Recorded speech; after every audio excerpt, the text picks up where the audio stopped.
This is the Flyerdelphia podcast, part of sportstalkphilly.com, with Kevin Durso, Rob Riches, and Dan Heening. Hello, Flyers fans, and welcome to another edition of the Flyerdelphia podcast, part of sportstalkphilly.com.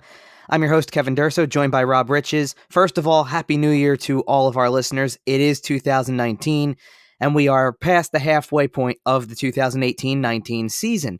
So, following the news that Dave Hakstol was fired, we threw in an additional special episode focusing on the most recent change at the time and headed to a little break for the holidays that became an extended break for a variety of reasons. First and foremost, the amount of games that the Flyers had early in January. There was quite a few, so it was difficult to find an off night that worked for recording and everything like that. There was lots of crazy things around the schedule there. There was a stretch of time where I was under the weather personally and didn't have much of a voice to be able to do this. So we took some time to get everything back to normal, get back healthy and ready to go. And we are ready to go in this second half. And what better time to come back with the Flyerdelphia podcast than the bye week? It's a great time to evaluate and look at everything that's happened over the past month. And it's been an up and down kind of month since the firing of Dave Hakstol, since Scott Gordon came in and took over. The first few games under Scott Gordon, and we talked about the very first one on the last show that we did back in December, which was following a win over Detroit, a 3-2 win over Detroit. That was Scott Gordon's first win with the Flyers. It was Carter Hart's NHL debut and his first NHL win.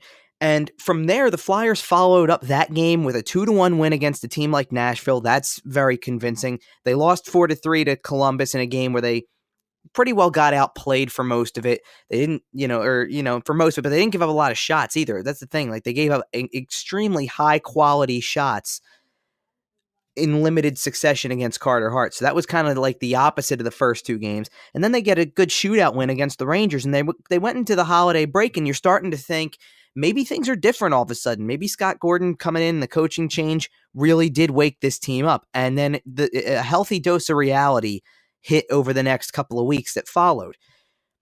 The Tampa game, I'm going to throw out the window for a minute. The 6-5 overtime loss that was not a replay of a game that happened in November, but it might as well have been for all intents and purposes. Then you go to the Florida game, the New Year's Eve game against Carolina, the New Year's Day game against Nashville, and each one of them was kind of progressively worse. Since they led that Florida game 1-0, gave up 2 late goals.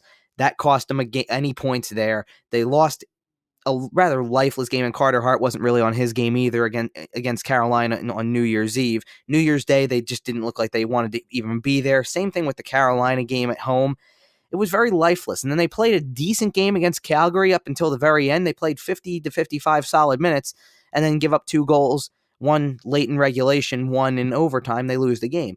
Against St. Louis, a team that's right at the bottom of the standings with the Flyers, that's another game that they lost that they didn't look like they were interested in. They followed it up by kind of waving the white flag a little bit and throwing Mike McKenna out there as the goalie against Washington. Good luck with that. So that turned into a loss. And then all of a sudden recently, the last 5 games have been kind of like a glimpse of the potential of a lot of things going right with this team. You see the things that have happened across the board with a lot of different players that we'll probably discuss as we talk about it.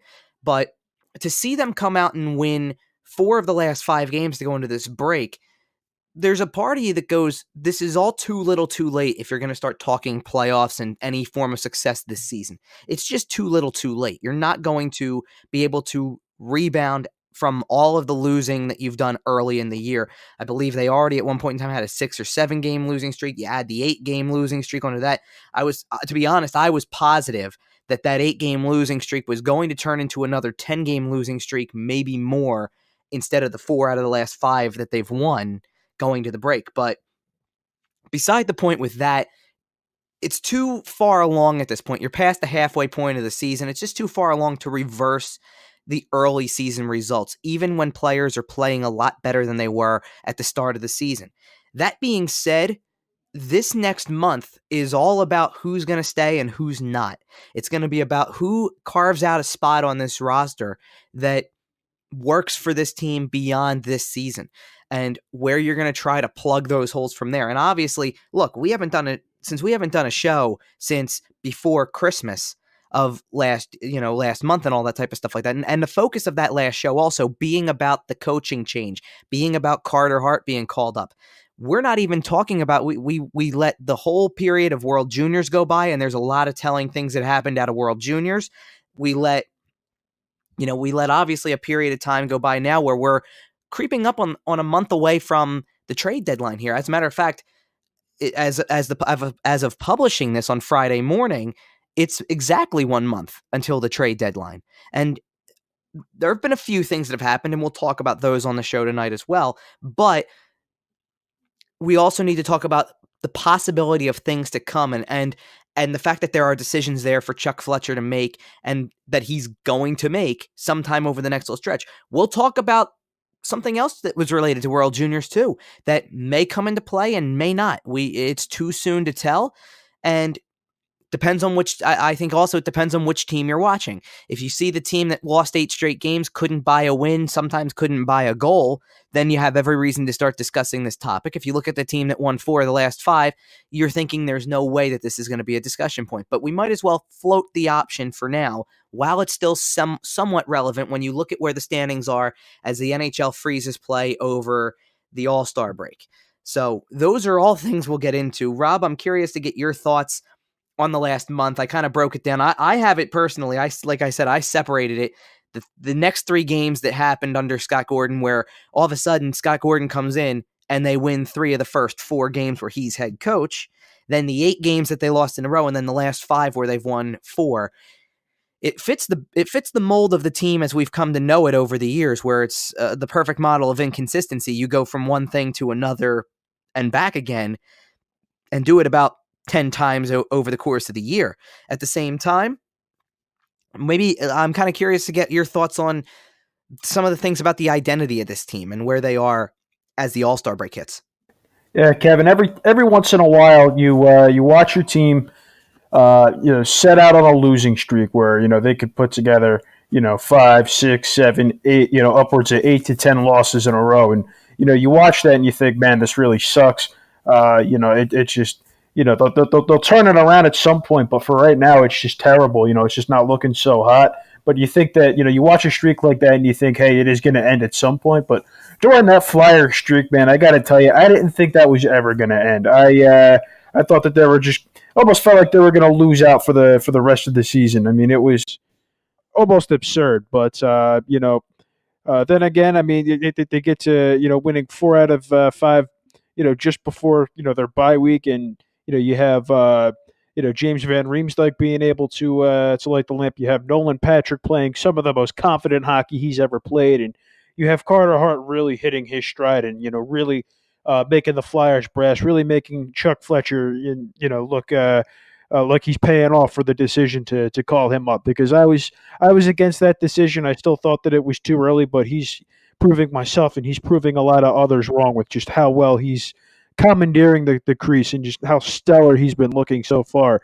And it looked like the Flyers were finally starting to get into a little bit of a groove. A convincing win against Minnesota.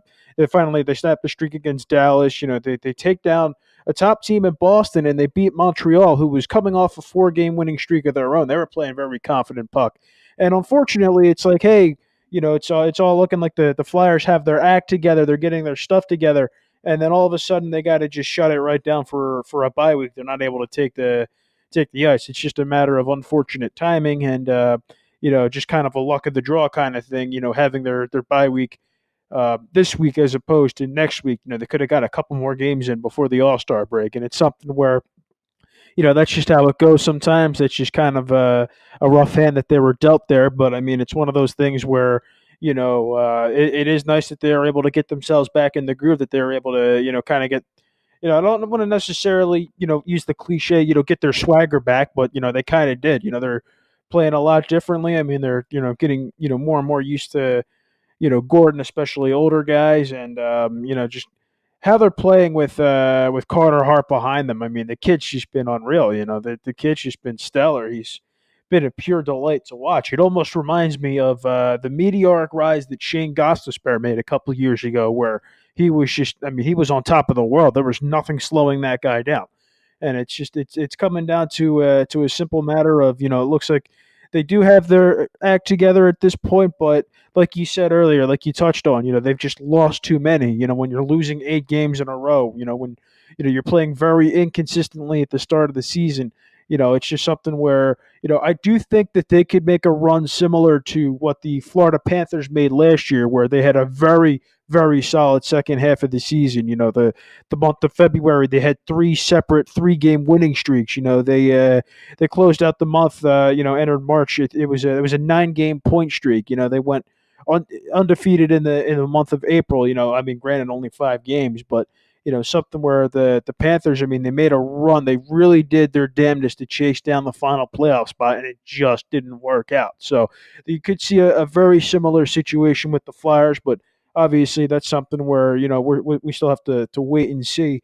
Anything is still possible, but now it's looking like the playoffs are still pretty unlikely for now. I mean, we'll see how that goes. Once they get back playing, if they're able to stay in that groove that they got themselves into just before the bye week, which, it was nice to see them, snap the, get into a rhythm, get up and rolling. But, I think it is too little too late. Yeah, I mean, look, here's the thing about the timeline for this too. Look, I think it's fair to say last December when they lost the 10th straight game, when they lost to Boston in the first game of December, that you could write them off right there probably. It would have been fair to say. And within 2.5 months, they were back, not only were they back in a playoff spot, but they were leading the Metropolitan Division for a brief little period because of how much they had won over the course of the month of February. So look, anything's possible. I just think the competition is too stiff in this conference.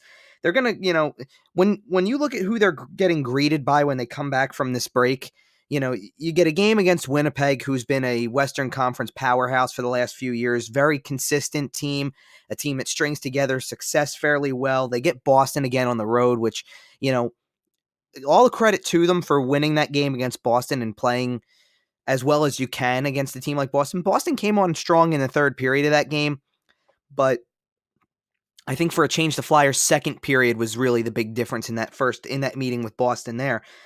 And I mean, there's games against teams that aren't performing very well over the course of February too.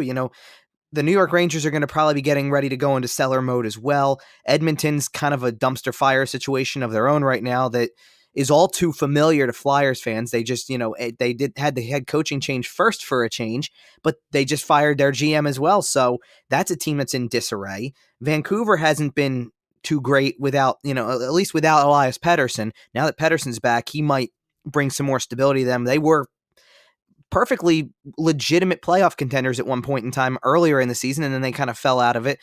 The Kings are at the bottom of the standings. Anaheim's been slumping a lot lately. Pittsburgh's Pittsburgh's been there and is up there in the standings, but they've been not really the same team as the last few years, where they just don't feel as dominant as they did before. Minnesota, the Flyers were able to handle when they made a visit to Wells Fargo Center. Detroit with a home and home is at the bottom of the standings as well right now. So there's a lot of, there's opportunity here for them to go on a little bit of a run, but at the same time, I can't look at the opponent and feel any better about the situation when, the team came out and laid an absolute egg against St. Louis.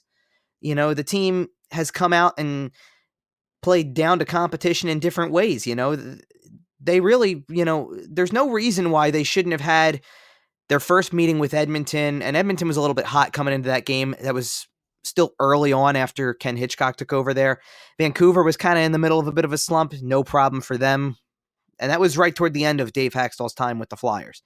So there's enough pieces here. And, even the game against New Jersey, that's part of this 5-game stretch we're talking about. That was an afternoon game where you wanted to see better from everybody in front of the goalie, and you didn't get it. You just need to see that. But Carter Hart's an interesting topic and certainly the talking point of the town right now. And I think before we move on with anything, we should talk about the piece of news that came out on Thursday, because a lot of people just read the words and didn't really read the statement that Chuck Fletcher made in regards to this decision. Basically, over the course of the last week or so, I guess, Anthony Stolarz was closing in on returning from his injury. He was sent to the Phantoms for a conditioning assignment, played a couple of games, and has now since been recalled. And Carter Hart was the player who was sent back to the Phantoms. Well, this drew a reaction because obviously it gives the appearance, just by announcing the move, the Flyers recall Anthony Stolarz and lone goalie Carter Hart to the Phantoms. Just in that, just without any other context other than that, it looks like a decision that says the kid, did what he had to do while he was here, and he played well, but the minors is where he's going, and that's that. That's not what that meant at all. It had to do perfectly with the timing of the bye week. It had to do with the amount of games that they let Carter Hart play at the end of last week. When you look at it, because they let him, he played the Dallas game, he played the Jersey game, he played the Minnesota game, he played the Boston game, and he played the Montreal game, all over the course of about 10 days. He played about 5 games in 10 days, which is nothing's wrong with that. That's about going to be, that's going to be the norm as a number one eventually. But to have him go from playing 5 straight games, win 4 of them, really be on a roll. I mean, the Dallas game, the Boston game, and the Montreal game were 3 of his best this season. And there's no denying that. And he even gave up 3 goals against Boston, one of them coming later on with a minute and 6 seconds left. But still, they were among his best games of the season, just because of how consistent and how poised he's been in the net the whole time, and not getting rattled by things that they think about. The Minnesota and Boston games too. They go down 2-0 in each game, and the Minnesota game was really a situation where 2 goals went in before the Flyers even got on the board that hit off of Hart in some way. He probably really feels like he should have stopped the first one, and the second one, there was a deflection, but it still hit him, and he's going to probably hold himself to that one too. But after that, he gave up 1 goal on a complete defensive breakdown, which I think was a rebound too. It wasn't necessarily the initial shot. And then the second one was essentially a goalie interference situation where Robert Haig pushed a player into Hart, and that was the difference. That's what made it a good goal. Otherwise, he's been playing at an extremely high level for a 20-year-old in the NHL. It's been so impressive to watch, and I'm with you. I kind of thought when they were calling him up, it was a little bit desperation in a sense. It was just a way to, it almost seemed like a ploy to generate some interest, because it was what people wanted. People just want, at that point, if the season's over, then at least let the kid get some experience. And instead of just bringing him up to get the experience, he's been the most consistent goalie that the team has had all season. It's been so impressive to watch, and he does things so well for his age. His positioning is usually always on point. If he's square to the shooter in any way on a routine looking enough shot, he's going to stop it. It's been pretty clear. If he's square to the shooter, he's making the save, which is something a little different, because I've watched the other 6 guys come in, and they've all let in at least 1 goal on something that should have been routine. And that's not to say that Hart's not going to give up goals on shots that he probably should stop. But over a 12-game career to this point, 12 games of the season, the Flyers haven't had a goalie, by the way, go more than 14 games this season. Brian Elliott played in 14, started 13, and Hart's second with 12 games and starts. So essentially, he's going to surpass every other goalie in terms of playing time within the next week, and in doing so is going to have the better save percentage, and his goals against is going to be second best among the 7 that have played on the team, which should answer all of your questions. It's kind of showing me that what I saw during the preseason wasn't a fluke then either, because as you were watching the preseason and they played Carter Hart regularly while Brian Elliott's trying to recover from the offseason surgeries, and Michael Neuvirth's still trying to get back in the swing of things, and both Stolarz and Lyon went down with something. And as all of them, out of 5 goalies, you're watching Carter Hart and you're going, boy, doesn't he look like the most prepared, the most consistent, maybe the best option here? And you knew it wasn't going to go that way, especially with Ron Hextall still at the helm at that point at the start of the season. But you almost wonder what's going through Ron Hextall's head as this is all happening too. He didn't want to give Carter Hart the chance yet. He was more than willing to let Carter Hart play as long as needed and more in the minors and juniors, whatever it was, to be completely prepared for this opportunity. And the kid has just come in and totally run with it. And to me, he's the number one goalie.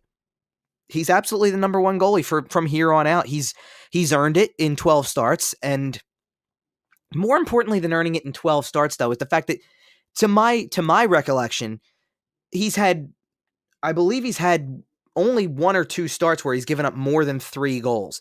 And even in one of them, even the Carolina game where he got pulled after allowing 3 on 10 shots, to get pulled from that game, he sat out the next night in Nashville. He sat out the home game in against Carolina, and then played again against Calgary, and was on his way to winning a game against Calgary if not for a couple of defensive breakdowns late in the game.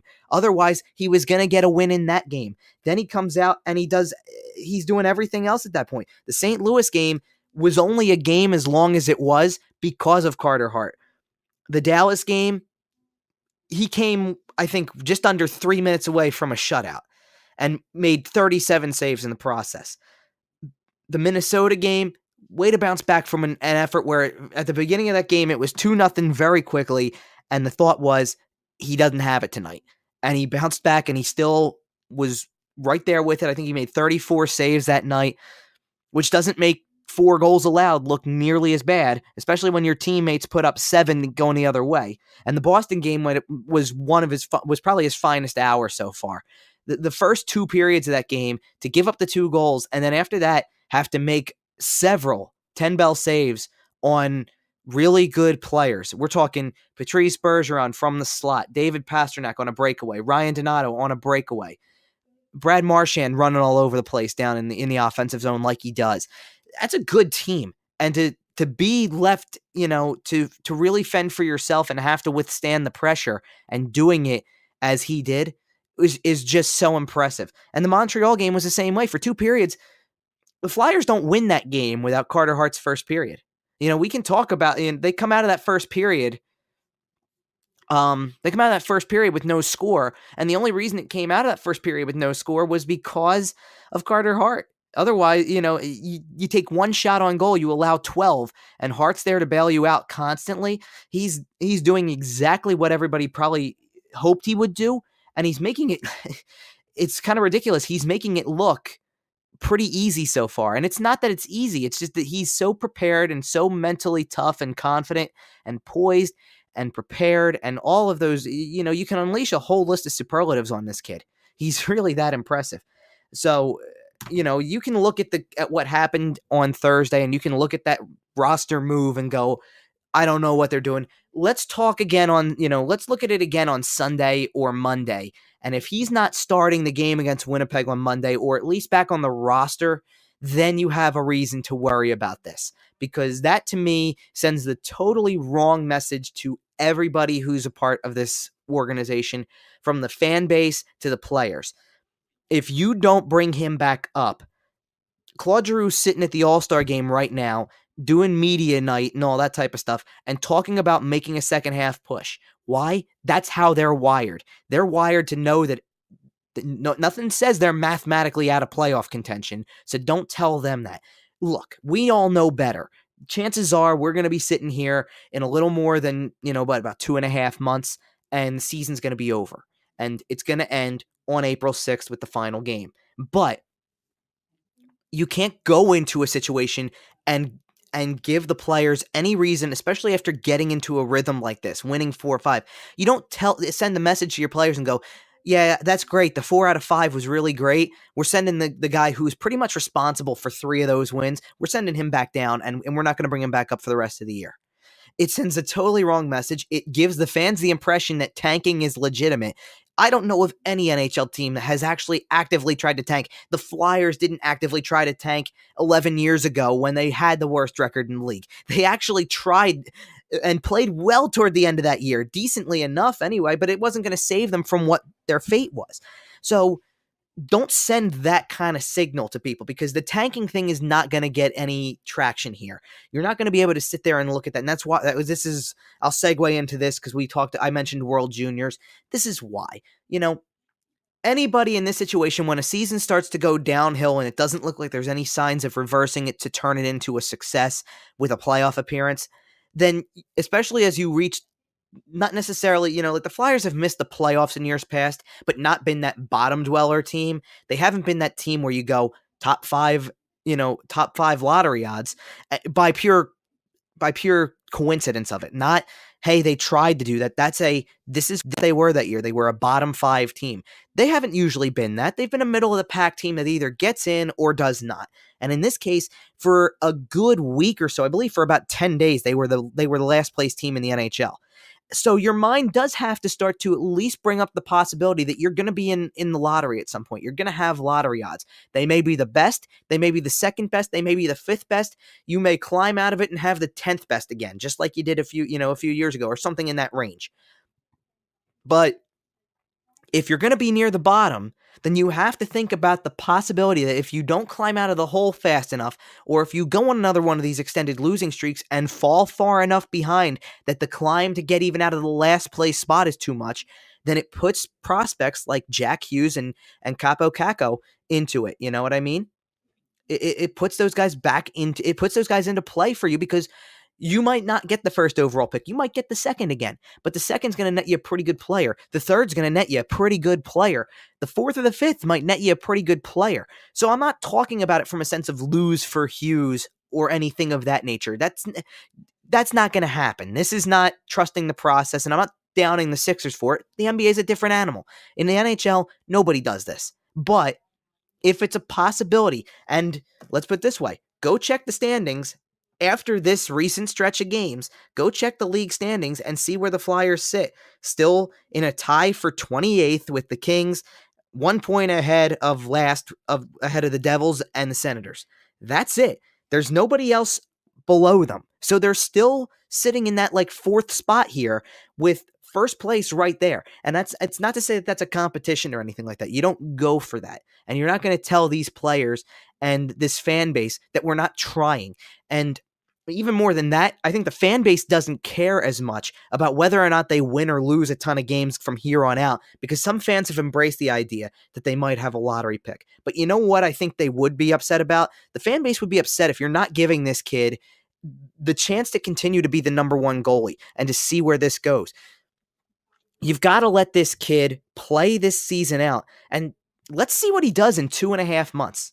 Let's see how many games he may steal for them. Let's see what happens. Let's see what it does to their lottery odds.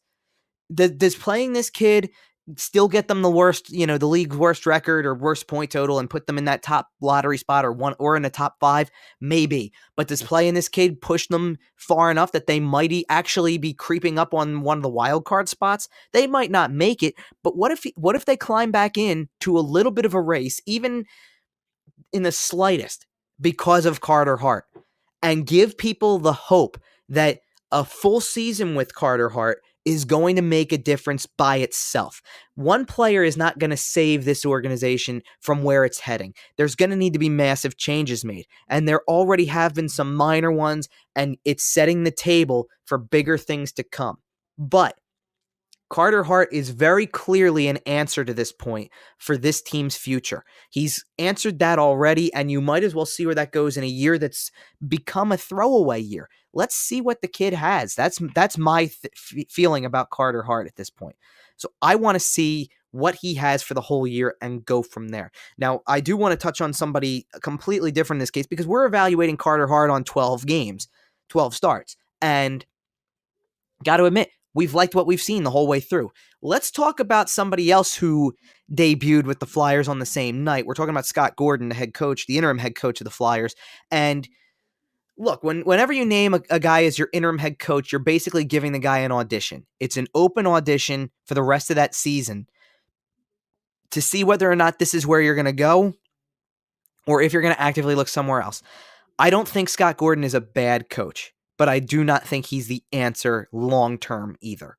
One thing I've always liked about Scott Gordon is that I don't think you get any BS from Scott Gordon. I think you get the truth, you get honest evaluation, and he's not afraid to point out specifics. And look, maybe that's just me talking about this after hearing 4 years of Dave Haxtell press conferences and hearing a lot of vague answers and not a lot of information. You get a lot out of Scott Gordon all the time. He lays it out there for you very well, and he spells it out and he explains things very well. And I do think that gives him a place on the coaching staff moving forward. Is it as the head coach, though? I don't see it. It has, look, you could jump to some conclusions pretty early with Scott Gordon when they won 3 of the first 4 games under him as interim head coach. But the 8-game losing streak just told you that the problems are still more on the ice than they are behind the bench or in the GM office or whatever it is. And this also wasn't Chuck Fletcher's choice. This is Chuck Fletcher making a choice to get rid of a head coach and needing to pull somebody else out as quickly as possible because there's a game the next day. So the only two solutions were name an assistant the interim head coach or grab the guy from the minors and make him the interim head coach. And that's what they did. But I think looking at it and moving forward and thinking about this long-term future, and I don't know, look, the reports that came out when Hackstall was fired were that it was going to be Joel Quenneville then. It hasn't been, but Joel Quenneville has also not gone anywhere since. So I do think that Quenneville is also just taking a step back and waiting it out, and the offseason will be the answer for all of that type of stuff. I think the offseason is where the Flyers will address this, among other things, but I think that they can also look, just like any other season, you can address the head coaching situation or the vacancy if there is one during an offseason starting in April. You can finish this part of the job by May or mid-May or whatever. So this is not going to interfere with the draft or free agency or anything that Chuck Fletcher is going to have to try to do to round out this roster and shape it the way that he wants to. And there's going to be free agents that they're going to target that are going to be probably bigger names because you're going to try to get the pieces that you think put you over the top.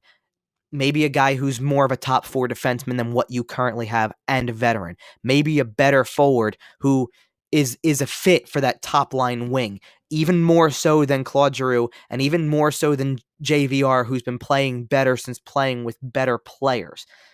Those things all apply to me, but I think your offseason is going to start with another coaching search, and that's nothing against Scott Gordon. It's just I don't think the team has responded enough under Gordon to change their minds any and to make it seem like he's the long-term solution. And if it is, I think the thing is that, I hearken back to the Craig Berube interim year after Peter Laviolette was fired because they turned that season around. They got to the playoffs. They almost won a playoff series going 7 games against the Rangers. That was enough for them to at least give Berube a chance the following year. And the following year, none of that magic was there. It was not the same team. It didn't feel like the same team. The energy wasn't there most of the nights.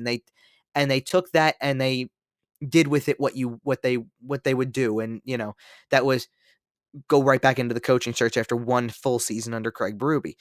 I don't see the point at this point as a new GM of watching the rest of this season and thinking there's no reason at all to, and of watching the rest of the season and thinking there's no reason we shouldn't go back into this and make a coaching change or find a more long-term solution.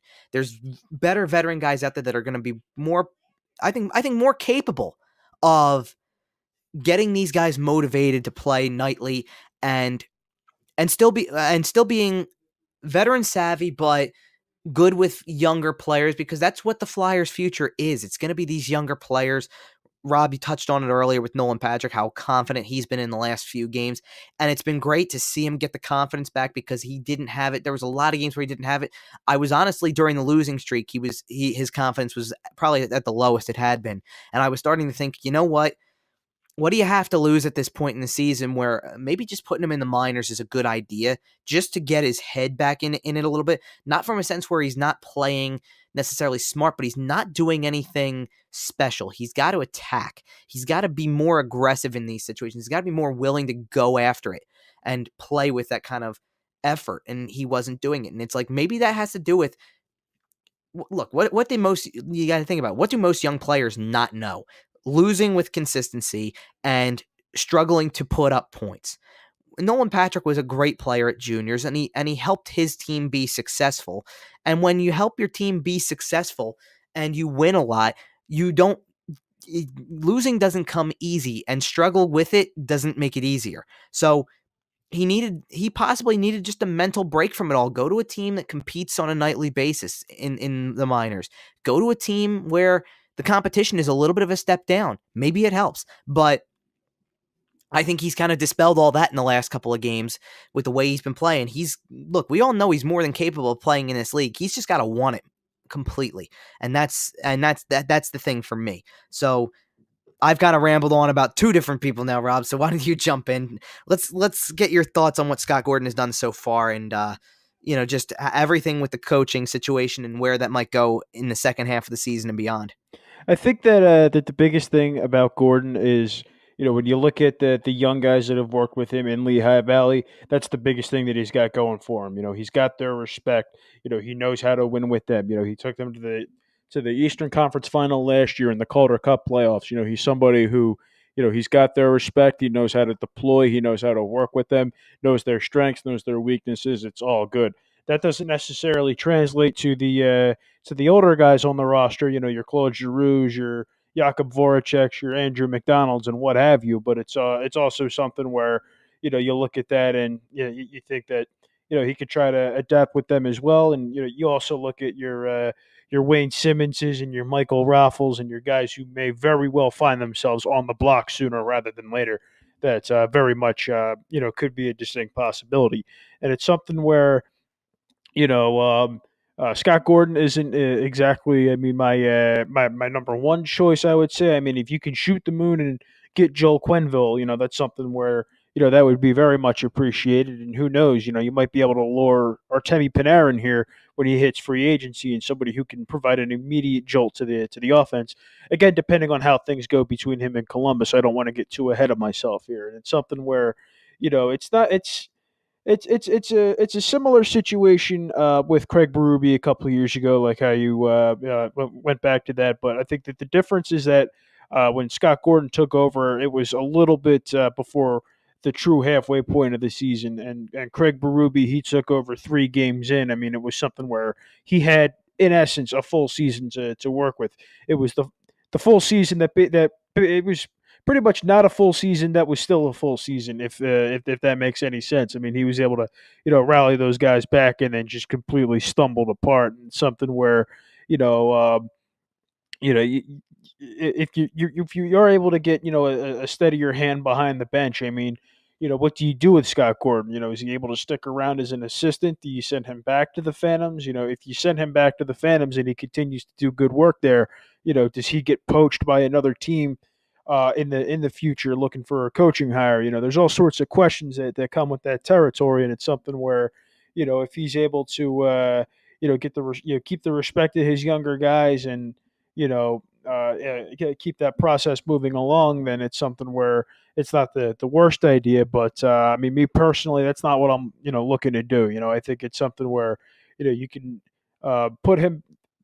It's basically a matter of do you put him keep him up in the NHL where he'll have limited success, or put him back in the AHL where he'll have a significantly greater chance of success.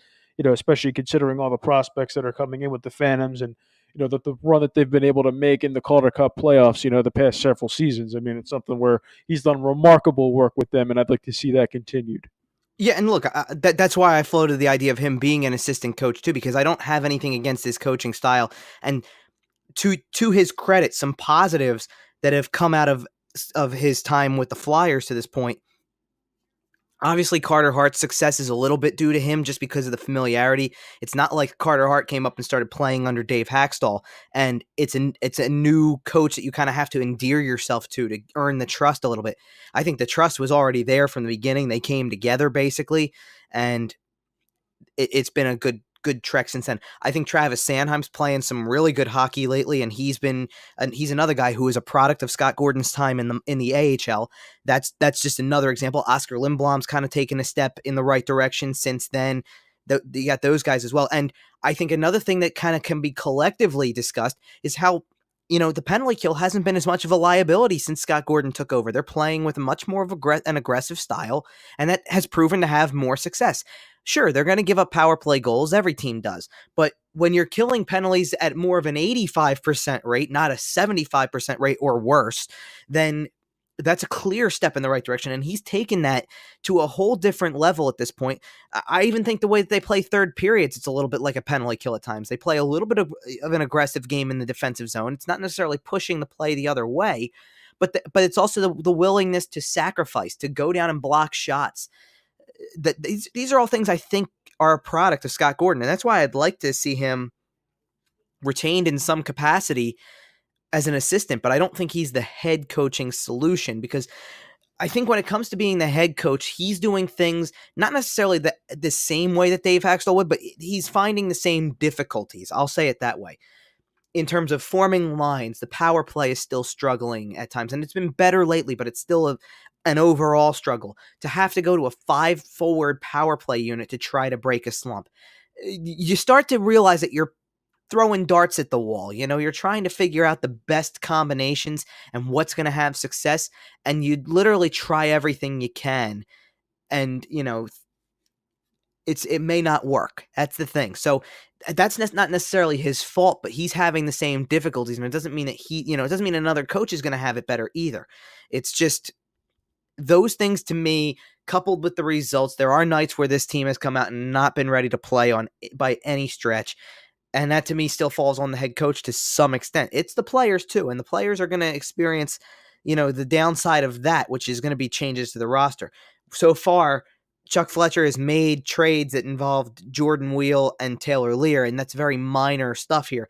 The Jordan Wheel trade was to Arizona for a minor league player and a draft pick, a 6th-round pick. The Taylor Lear trade was a straight-up 1-for-1 deal for another minor leaguer. So they're not anything of significance, but it's at least a sign that Chuck Fletcher is not taking the chance here, but he's taking what he's got on this roster, recognizing who may not be back in the next season, and trying to turn it into something before it becomes nothing. On the topic of that Lear trade, that one was actually a funny one for me because as much as I'll hate to see Lear go, but I enjoyed him. But all I saw on Twitter was that the Flyers traded for Bailey, and I almost freaked out. I was like, "Yeah, Josh Bailey, the Islanders." But yeah, that would have been nice. But that is what it is. Unfortunately, the first thing that I got for that was the press release, which had his full name in there. So I saw Justin Bailey, and I was just like, oh, okay, who? After looking him up, by the way, in his first few games with the Phantoms, Justin Bailey's been a really good player for them so far. So he's got the minor league pedigree for sure. He's almost, I don't want to call him this because I don't feel like this is completely his game, but he's almost a little bit of a more talented Goalborn in a way. He's got a physical edge to his game, but he can skate well. He's got some speed. He's got some skill, and he can definitely get on the board a few times. So he's got all the makeup to be a decent player, but I don't know if he's going to, it's tough to say anybody's going to crack the NHL roster.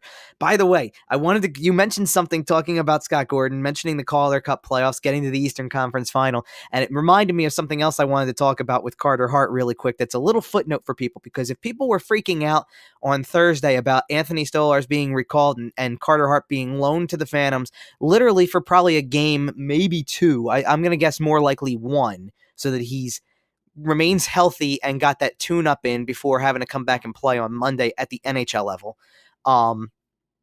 But brace yourselves in a few weeks, about a month or so, when everything, when teams have to assign players to the minors on paper to make them eligible for the Calder Cup playoffs, should those teams make it.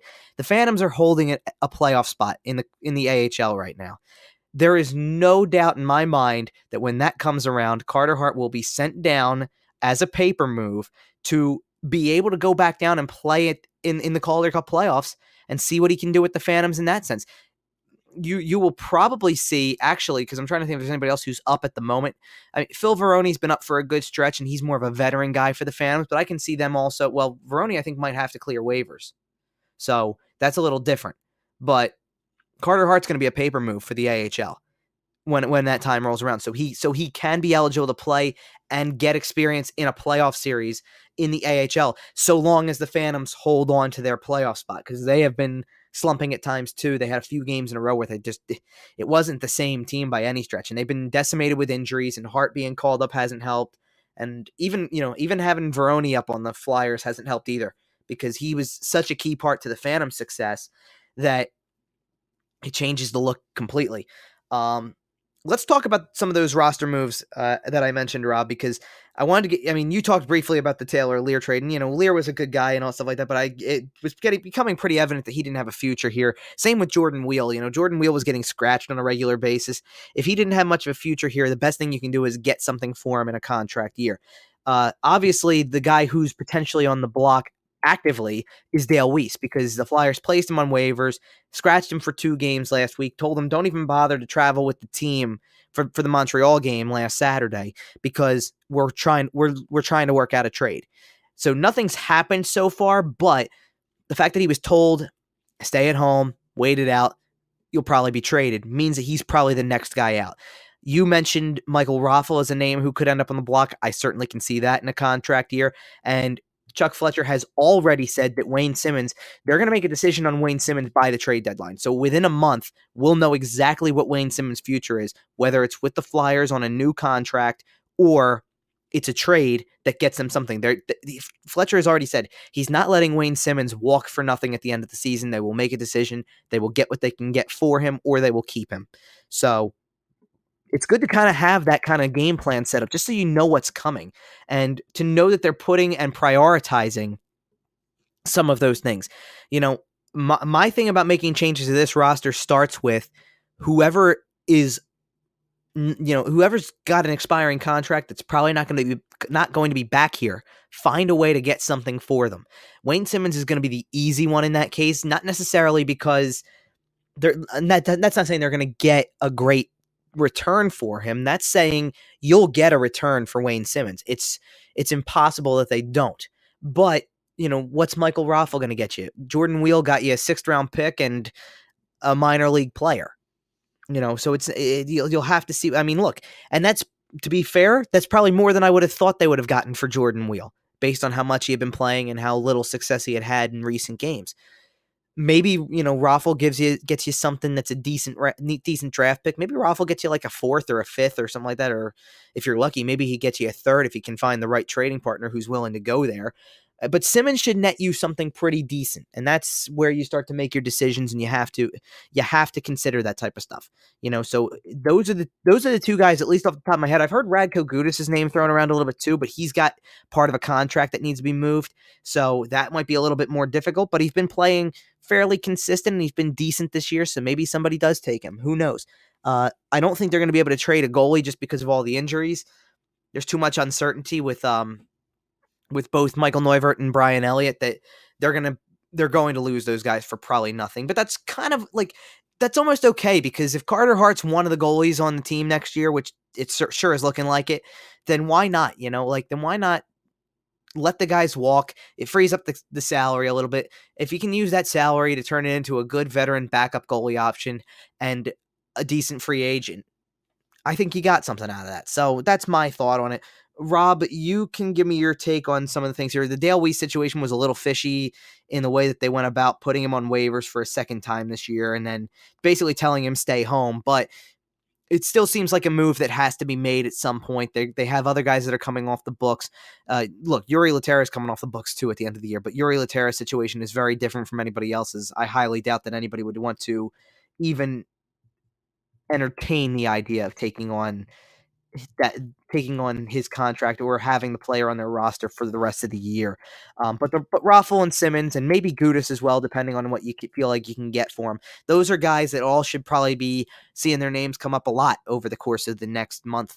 Yeah, I think it's something, especially with Weiss. I'm a little bit sketched out on what kind of return you can get for him at this point, because when you have a guy who's been waived twice, basically by 2 separate general managerial regimes, and nobody still claims him, I mean, that tells you a lot. I think a lot of teams are balking at his salary, and that's something that you'll have to see the Flyers taking on. They're going to have to retain some of the salary there. They may not necessarily want to do it, but considering they're at the point where they're basically just telling him, hey, just have a seat, don't even bother showing up. It's something where, that's, they're just about set to move on. They've had enough here, and it's something where, they're going to hope to work something out, but it becomes a matter of what can you really get for a guy who managed to pass through waivers twice. It's is his salary holding him back? That's what it seems to be, and we'll definitely see how that goes. I mean, that could easily be a sixth, seventh round pick kind of situation. I can see, and the Flyers hanging on to a fair amount of salary. I mean, we'll definitely see how that goes, and it's something where these futures will all be decided depending on how they look coming out of the bye. I mean, you have a very tough matchup coming up against Winnipeg. You have another one against the Rangers the next night. A back to back kind of deal, and it's something where that's it's going to be an interesting one to see. I mean, yeah, and then you have you're back on the road. You're going to Boston on Thursday, and it's something where that's the Rangers who haven't been very stellar, and then you have Winnipeg and Boston who are still top flight teams. And granted that the Flyers did prove that they can beat Boston. They did beat them last week. I credit that victory to the guy who was in attendance, Martin Truex Jr., 2017 NASCAR champion. He taught them, it definitely taught them a thing or two about winning when it comes down to it. But if he's not going to be there, then that's might be tougher for them. Who knows? But it's something where depending on how they do coming out of the bye, I mean, there's still, a lot on the line here. Who's going to, showcase themselves. Who's going to be able to be moved, and are the Flyers, firmly going to be sellers at the trade deadline? It's looking more and more like it, and a lot of guys are just going to, we're going to see, how they're able to gauge value, and what they're able to do, and how Chuck Fletcher's going to be able to evaluate them going forward. Yeah, the whole month is going to be really interesting once we cross over into February. Just with the number of games that they have, February is a very busy month for this team. Yeah, and I guess you could throw in the 3 games that are going to round out January as well, the Winnipeg, Ranger, and Bruins games. They open February, and like I said earlier, opening up February with a game against Edmonton, which is a team that's in just as much disarray from an organizational standpoint as the Flyers are. It's weird. That's a game. There have been many. You even mentioned it, Rob, where they go on that 8-game losing streak, and you were looking at the next 5, and you went, I don't know which one of these 5 they're going to win. And they ended up beating Dallas, which I found it funny because I felt like in the last 5 games they got outplayed more often than they did, in the 8 games that they lost, but they were finding a way to score goals, more timely goals. They were getting goals from people who hadn't scored in a while. They were getting good goaltending that kept them in those games. So to beat Dallas 2-1, to beat Boston 4-3, to beat Montreal 5-2, those were all games that were a little bit, every single one of them was a little different. But if you would have told me, in Dallas, like I looked at it, Dallas came in and you realize there's more vulnerability to that team than meets the eye. The whole situation with Jamie Benn, Tyler Seguin, and the ownership comments and things like that, that's a totally different animal. They did lose to Jersey, which didn't look good. The Minnesota game was really strange. The Boston game was more about Carter Hart than it was anybody else. I mean, let's put it this way. If it wasn't for Carter Hart and Sean Couturier, the Flyers would have lost that game against Boston 3-1. So and again, like, how about that too? To come out of a stretch where they lost 8 games in a row, 9 of 10, and then all of a sudden you go back-to-back games with hat tricks, JVR against Minnesota, Sean Couturier against Boston, and then in the Saturday game, no joke, you were starting to watch late in the game, you're going, maybe Nolan Patrick? Nolan Patrick had 2 goals in the third period of that game in Montreal, and you're going, is somebody going to try to get him a third here? Just see if it happened, because back-to-back games with a hat trick hadn't happened since 2002. I mean, when you're harkening back to names like Mark Recchi and John LeClair, that says a lot, and so it would have been interesting to see, because I don't believe they had ever had 3 games in a row where somebody had scored a hat trick. But beside the point, there wasn't really a game out of that one that I looked at on the surface and said, yeah, that's the one where they'll break up this losing streak. If there's a game that this team has a shot to win in the next few, it's the Edmonton game. No question about it, because Edmonton is such a mess at the moment, and they need to really, from a mentality standpoint, you just have to play. If Carter Hart's on his game and the team comes out and is able to maintain and play solid against that top line, they've got a shot to win that game. I would think so. But, the Winnipeg game's going to be tough. The Boston game's going to be tough, especially when it comes so close to the last meeting where that team's got a fresh take on the way the Flyers play and on how Carter Hart is and all that type of stuff.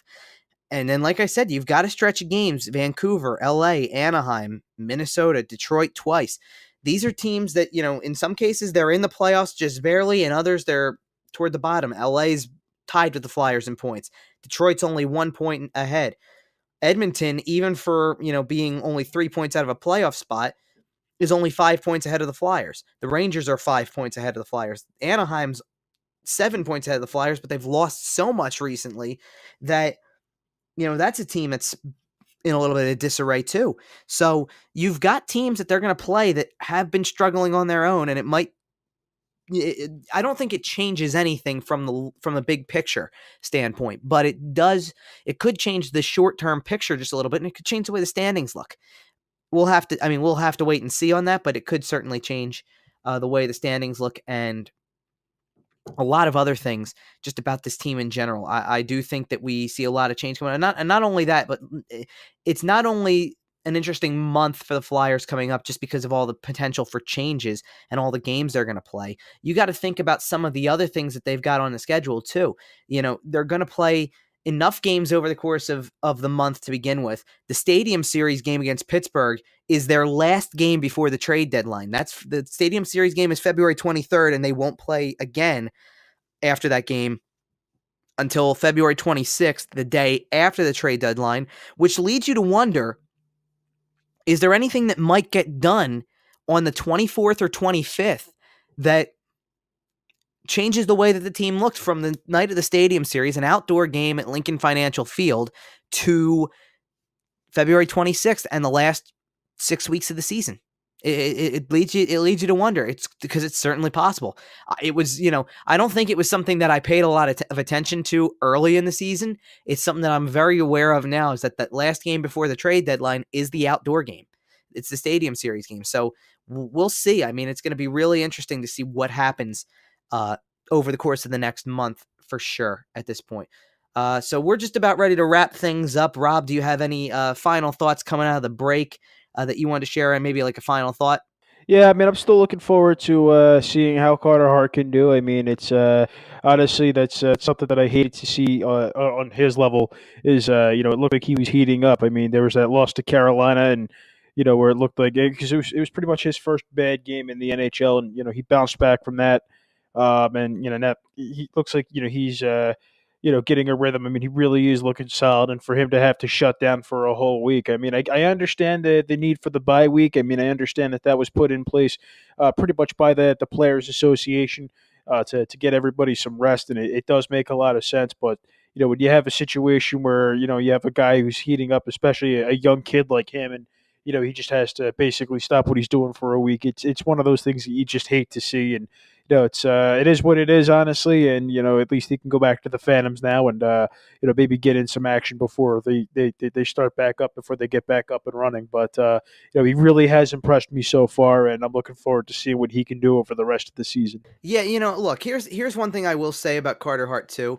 One thing I'll say about Carter Hart as well is that look, as a 20-year-old, he's going to want to play as much as possible.